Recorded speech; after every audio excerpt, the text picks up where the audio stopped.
കേരളത്തിലെ കഴിഞ്ഞ സർക്കാരിന്റെ കാലത്ത് അമൃതാനന്ദമയി മഠത്തിനെതിരെ ചില ആരോപണങ്ങൾ ഉണ്ടായിരുന്നു, വിവാദങ്ങളും ഉണ്ടായിരുന്നു. ഇപ്പോഴും ചില ആശങ്കകൾ ഉന്നയിക്കപ്പെടുന്നുണ്ട്, ചില പ്രശ്നങ്ങൾ പലതരത്തിൽ ഉന്നയിക്കപ്പെടുന്നുണ്ട്. സർക്കാരിന് ഇത്തരം വിഷയങ്ങളിൽ എന്തെങ്കിലും നടപടികൾ അല്ലെങ്കിൽ അന്വേഷണത്തിന് ഭയമുണ്ട്?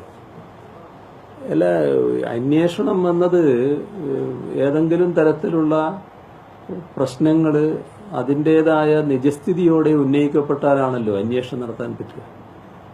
ഒരു ഊഹപ്രചരണം നടക്കുന്നത് വിചാരിക്കുക, ആ ഊഹത്തെ അടിസ്ഥാനപ്പെടുത്തി എന്ത് അന്വേഷണമാണ് നടത്തുക? അതിനെപ്പറ്റി ഒരു തരത്തിലുള്ള പ്രത്യേക വിവരങ്ങളും വരുന്നില്ല.